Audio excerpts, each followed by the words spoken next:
A ideia de capturar a energia de uma estrela pode parecer coisa de ficção científica, e em muitos casos é mesmo. Mas hoje, com o avanço da tecnologia, começamos a enxergar as estrelas de outra forma. Não só como corpos celestes distantes, mas como fontes colossais de energia, capazes de alimentar civilizações inteiras. E se pudéssemos aproveitar a energia das estrelas de forma mais eficiente, principalmente o Sol? Bem, a única forma de fazer isso seria construindo estruturas gigantescas para abastecer nossas tecnologias. Só que tem um porém. Essa energia seria tão poderosa que poderia destruir um planeta inteiro. Eu sou o Gabriel Nogueira e você é muito bem-vindo por aqui. E se gostar do vídeo, considere se inscrever no canal e deixar o seu like para mais assuntos sobre o universo.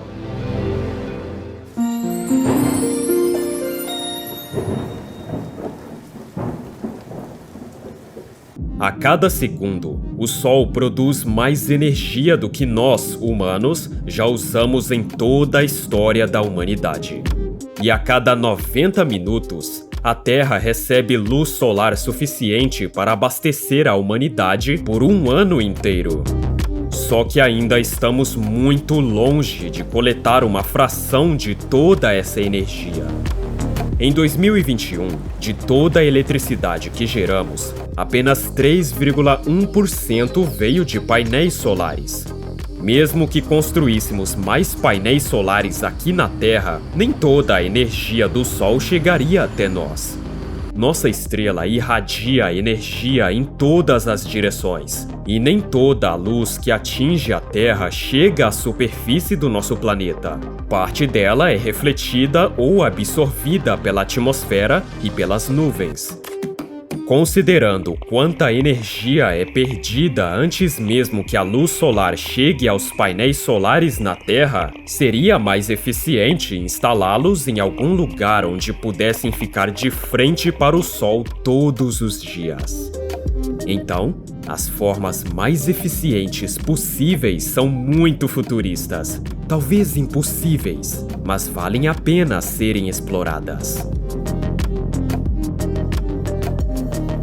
A primeira delas se chama Esfera de Dyson, proposta pelo físico e matemático inglês Freeman Dyson, em 1960. A ideia que ele sugeriu era que civilizações avançadas poderiam construir estruturas ao redor de estrelas para capturar sua energia. Parece louco, mas nem tanto. Podemos até dizer que o cientista que teve essa ideia, na verdade, a roubou de alienígenas. A versão mais viável seria o enxame de Dyson. Milhões de satélites autônomos orbitando uma estrela, equipados com painéis solares e transmissores de energia. Dyson sugeriu que a única civilização capaz de fazer algo assim seria uma civilização do tipo 2, na escala de Kardashev. Essa escala mede o quanto uma civilização é avançada com base nos níveis de energia que ela usa. A do tipo 1 seria a mais básica, uma civilização capaz de usar toda a energia do seu planeta. A do tipo 2 usa toda a energia da sua estrela. A do tipo 3 usa toda a energia da sua galáxia. Bom, a humanidade nem sequer chegou ao nível 1 dessa escala, porque ser uma civilização tipo 1 significa que precisamos ter controle total sobre toda a energia da Terra. Isso significa que daríamos adeus aos combustíveis fósseis, já que são limitados e insustentáveis. Já mencionei que esta esfera de Dyson teria que ser gigantesca? A distância ao redor do Sol, ou sua circunferência, é de cerca de 4.379.000 quilômetros. Portanto, precisaríamos de milhões, se não bilhões de painéis solares individuais para cobrir o Sol. A esfera de Dyson precisaria estar um pouco mais distante do Sol para não tocar sua superfície escaldante.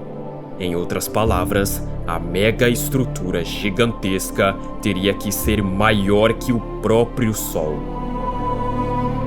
Uma esfera de Dyson completa poderia absorver até 100% da emissão energética de uma estrela, algo como 386 yotta-watts, que é uma unidade que é usada somente para medir a potência de estrelas, galáxias e outras fontes de energia cósmica.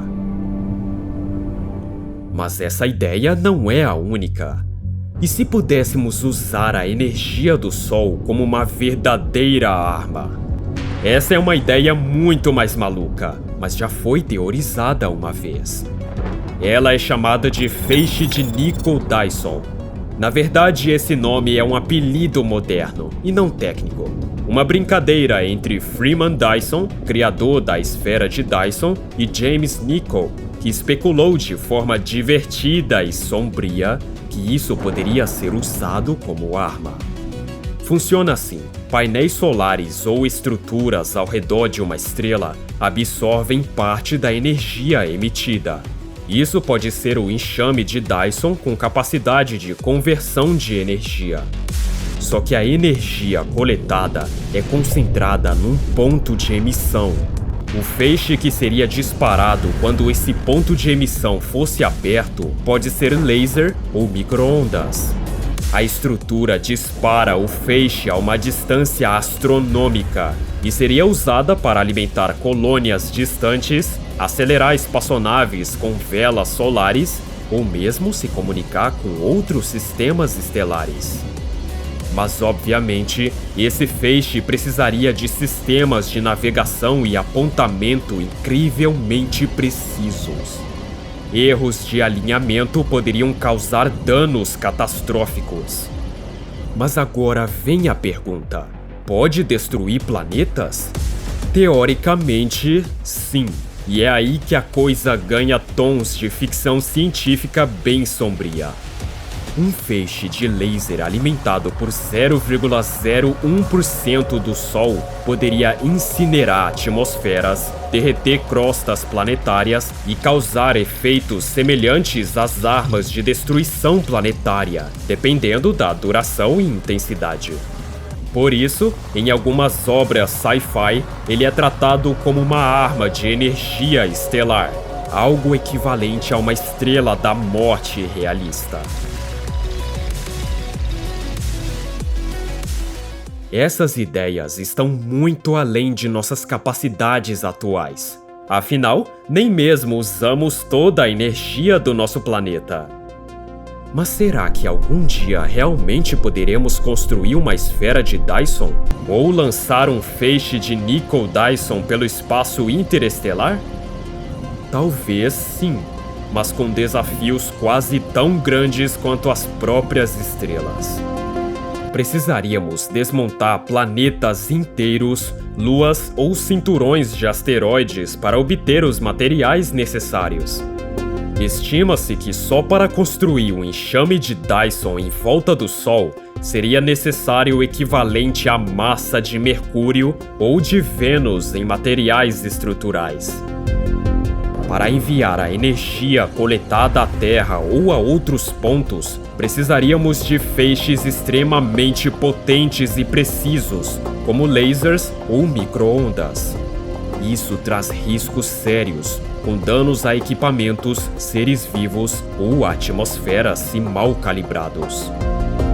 E mesmo com toda a tecnologia avançada, levaria séculos ou milênios para montar essas estruturas.